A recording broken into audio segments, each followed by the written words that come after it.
Welcome to Local Edition. I'm Bella Shaw. If there was a disaster, would you know how to save someone's life? Susan Duenas joins us. She's the Disaster Preparedness Coordinator with the Oxnard Fire Department, and it's good to see you. Yeah. Things have changed in the CPR world. They are. I mean, they have, and it changed in a lot of ways for what we do and in disaster first aid. A lot of it's just lessons learned from things that have happened.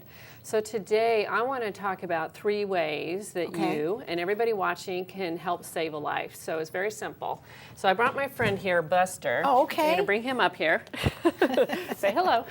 He's All dressed right. for the summer, okay. All right, so the number one thing that you need to think about, though, is calling 911. So in all of these, we're assuming 911's been called because you need to get professional help on the way. So while you're waiting, though, the first thing you're going to want to do is open the airway.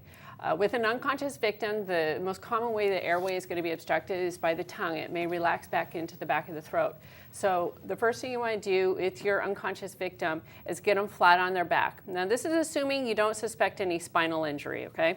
So you get them flat on their back, and what you're going to want to do is a head tilt, chin lift. So you place one hand on the forehead, a couple fingers right under the chin, and you're going to tilt the head back. And you'll get down, do a look, listen, and feel, looking for the chest to rise and fall, listening for those breaths. If you don't hear it right away, readjust, try it again till you get the breaths. All right, so that's number 1. Number 2, bleeding.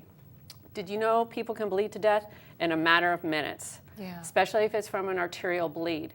And you'll know that if the bleeding is squirting. I know it's a little gory, but if it's squirting, that's the heartbeat, and they're losing blood fast. So it's very important that you apply pressure right away. So you'll want to grab a cloth, a blanket, shirt, whatever you have nearby, handy, right? And you go apply direct pressure to the bleeding, okay? So now, if the bleeding is not stopping, and if the bleeding is on one of the limbs, because in the core, that's about all you could do is apply pressure. But if it's on the arm or a leg, the next thing you may want to do is elevate the limb above the heart. If the bleeding still does not slow down, at this point you're going to want to consider a tourniquet, okay? Now, obviously you don't carry a tourniquet around. Most people don't. So you're going to need to get creative. But you could use a shoelace or tear, a piece of a shirt or whatever. Just look around. Whatever you have to wrap around the limb.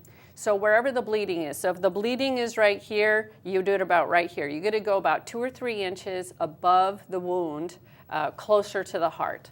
And you're going to need to tie it tight, because what you're really trying to do is you're trying to close off that artery or vein or whatever it is causing the bleeding, so that you can reduce the amount of blood that's being lost until professionals come. All right, 3rd way, CPR. All right, so CPR has changed. We don't have to do the mouth-to-mouth anymore. We found it's just as effective to do hands-only CPR, okay? Because you still have a lot of oxygen in your blood. You want to keep that oxygen flowing through the body. That's the most important, keeping the brain alive.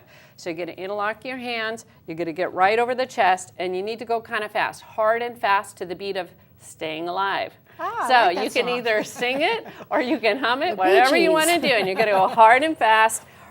So staying alive, staying alive, staying alive. So there you go, hard and fast.